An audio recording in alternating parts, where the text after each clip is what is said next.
Good morning, everyone. I am Jyotish Rajesh, MA Philosophy first year. I will like to start my presentation with the Thirukkural. Selvathul Selvam, Sevi Selvam, Achselvam, Selvathul Ellam Thalai. Wealthiest of all wealth is wealth acquired by your attempt. Wealth made all wealth supremely excellent. This Thirukkural says that the wealthiest wealth is what the ear has heard. That is, the words of a good intention is extremely supreme wealth. Sources of knowledge in Indian epistemology: Pramana, Pratyaksha, Anumana, Upamana, Arthapadi, Anupalapadi, and Shabda. These are the sources of knowledge where Indian philosophy and its schools gain their knowledge. Today my seminar is on Shabda.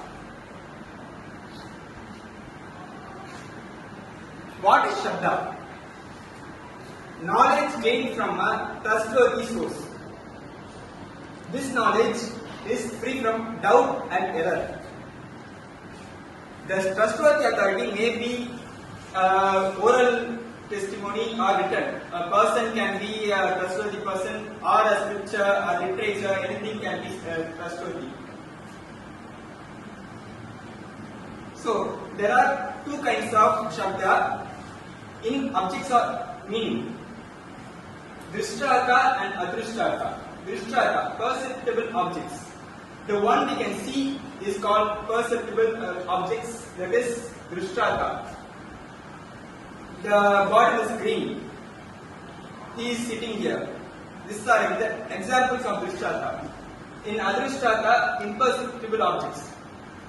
We can say he was extremely loud. We can't tell that as a value. One can be heard him as loud. One can heard him as very low. It is subjective. Shabda is also divided into two kinds in the origin of words: Vaidika and Laukika. Spiritual Shabda is Vaidika. It has a divine author. It also can be authorless, and we can give an example of Vedas, Brahmanas, Upanishads, etc. It is giving us a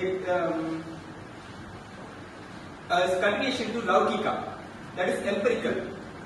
It is in somewhat based on Vedas and spiritual, but it is based on a human author. The experiences of a person which is shared is Laukika. Vedic distinction in testimony. There are two distinctions of testimony on Vedas. Shruti. It is also called Aparushaya. Aparushaya is nothing but superhuman origin or authorless. It is can be coming under Vaidika, that is Veda. Shruti. It is also called Paurushaya with an author. This author can be divine or a human. Example: Bhagavad Gita, or in Bhagavad Gita the speaker is Lord Krishna. We can also say Manu Smriti. Manu is a human. It is comes under Smriti. So who can we trust? I want to quote this Thirukkural. Irukal udayuri utrugol atre ulkamudayar vaaichol. Like stars in hand of him in slippery ground, whose trails are words from mouth of those who walk in righteous way. This Thirukkural has meaning. When a person is slipping, he can be helped with a staff or stick or something. It is like the words from a righteous person. In this Thirukkural urges me to go to Aptavakya. Aptavakya is the term that refers to the reliable person or a trustworthy source. It is a person who cannot be doubted of his statements. This Aptavakya has some guidelines. He should be a genuine knower of truth. Without a genuine knower, he can't give a perfect statement of truth and experience. He should be free from pramana, prameya and pramatridosha. Pramana is of indriya and prameya is he should know the similarities of the statements he is telling, and pramatridosha he should be free of psychological defects. Intoxication, error and illusion. He should be free of it. A person intoxicated can't give a perfect or true knowledge. Error and illusion are the deprivation of true knowledge. And importantly, he should be free from desire to deceive. A person who wants to deceive others can't be a true trustworthy person. And he should be ready to speak truth. A person who wants to, in Indian philosophy, a person who wants to liberate others from ignorance needs to be ready to speak truth. He is a Aptavakya. Shabda is also called Aptopdesa. Aptopdesa is a combination of two words, Apto and Updesa. Apto comes from Aptavakya and Updesa comes from a statement given by a person. This combination gives us the statement given by a trustworthy person. This Shabda. We can see now the statements of views of schools of Indian philosophy on Shabda. Charvaka, they do not accept Shabda. To them, Vedic knowledge is fraud because Charvakas stand as Vedas are way to deceive the people by giving deceiving rules and immoral rites and cultures. Buddhism, as heterodox philosophy, it also rejects Shabda but reduces it to inference. They reject the word of a teacher but they accept the word of Buddha. To them, Buddha is Pramana incarnation because Buddha has consistent knowledge on everything. Jainism, though it is an heterodox philosophy, it accepts Shabda but it rejects Vedas. To it, Aptavakya should be free from 18 faults. Hunger, thirst, sterility, disease, birth, death, fear, pride, attachment, aversion, infatuation, worry, conceit, hatred, uneasiness, sweat, sleep and surprise. And the Aptavakya should be non-descripent in this respective subject. Because with descripent, he cannot be trustworthy source of any knowledge. And Nyaya. Nyaya is the provider of Shabda to Indian philosophy. It accepts verbal testimony as Vedas or works of God. It accepts and says that Vedas are trustworthy. Vedanta accepts Shabda and instigates that testimony of supersensual realities, Brahman. Vedanta is said to be the propagator of Vedas mainly in all the 6 schools of orthodox philosophy. So it is accepting Shabda. Yoga philosophy accepts testimony, it accepts Vedas, and yogic techniques for a proper liberation can be and should be learned from a trustworthy person. Because yogic practices needs proper teaching. Mimamsa, as orthodox philosophy accepts Shabda and gives importance to authority of Vedas. Sankhya, to it Shabda is not an independent source of knowledge, but it accepts valid testimony as true revelations. To it, true revelation is Vedas. Vaisheshika. It also accepts Shabda and but reduces it to inference.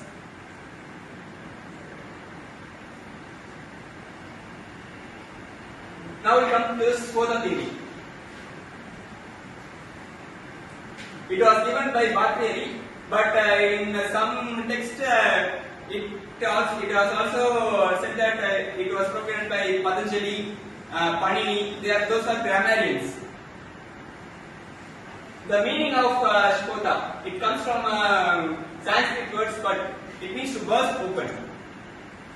It is a supersensible entity. When a letter is of a word is revealed, the mind gains it meaning. The grammarians told that Skota is the cause of the world. It is called Shabda Brahman. The word is supreme word.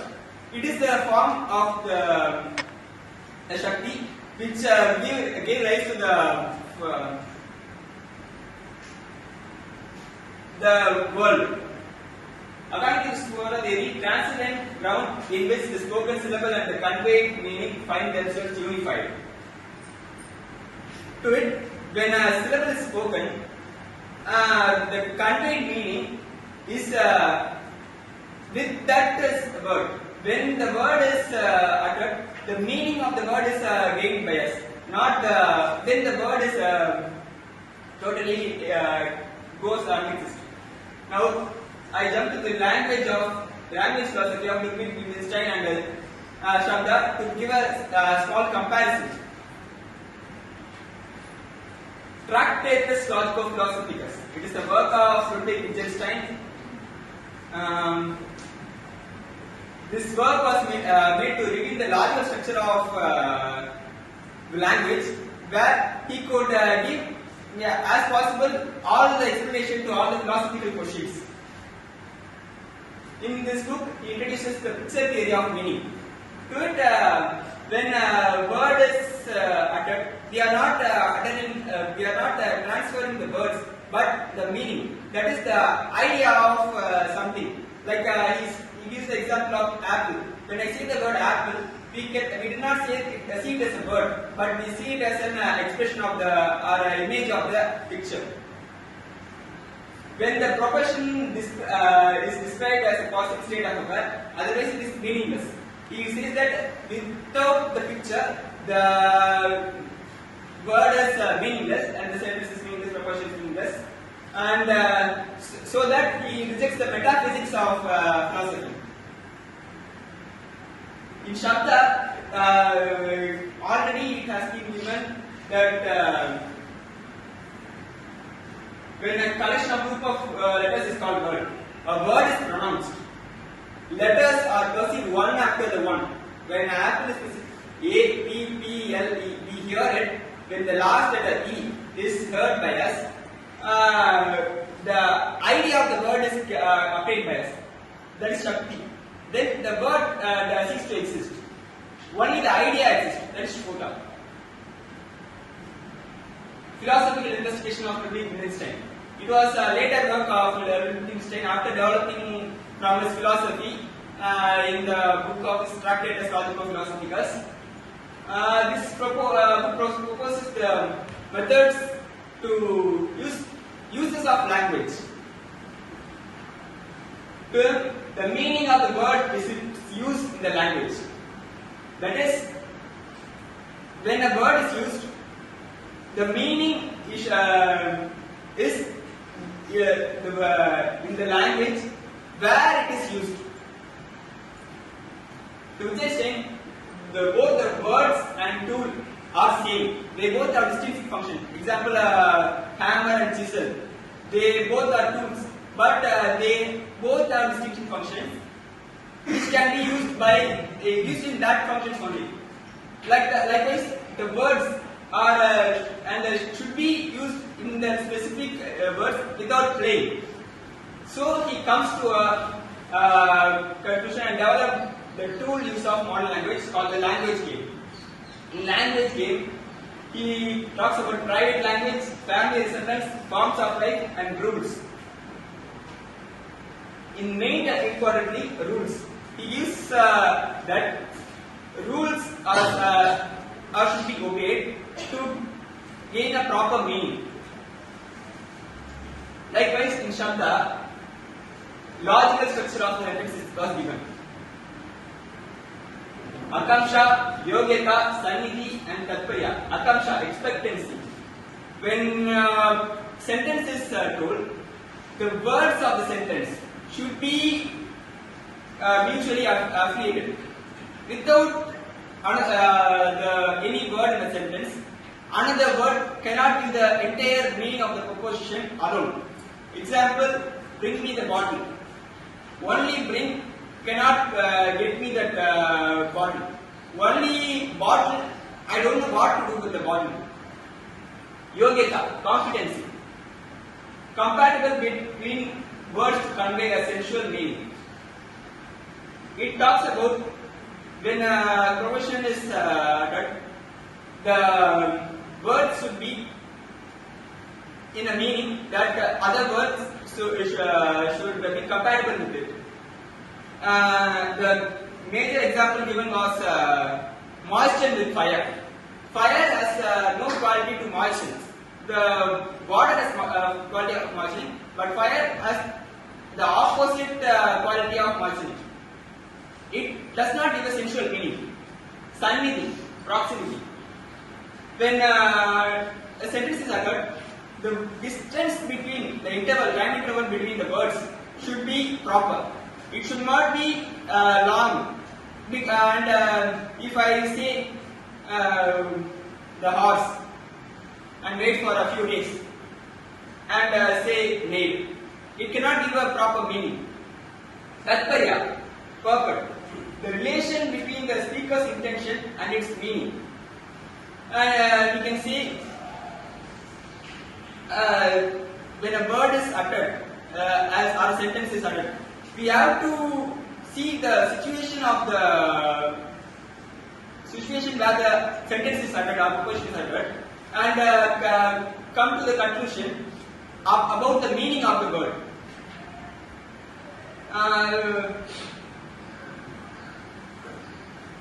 There's a case study. In 1995, a journalist from a major news channel conducted an interview in the context of London stock market exchange.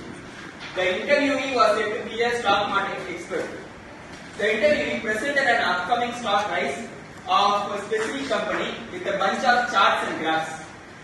Many people believe that invested their life savings in the same company share. But in a turn of event, the company share plummeted and people lost their life savings.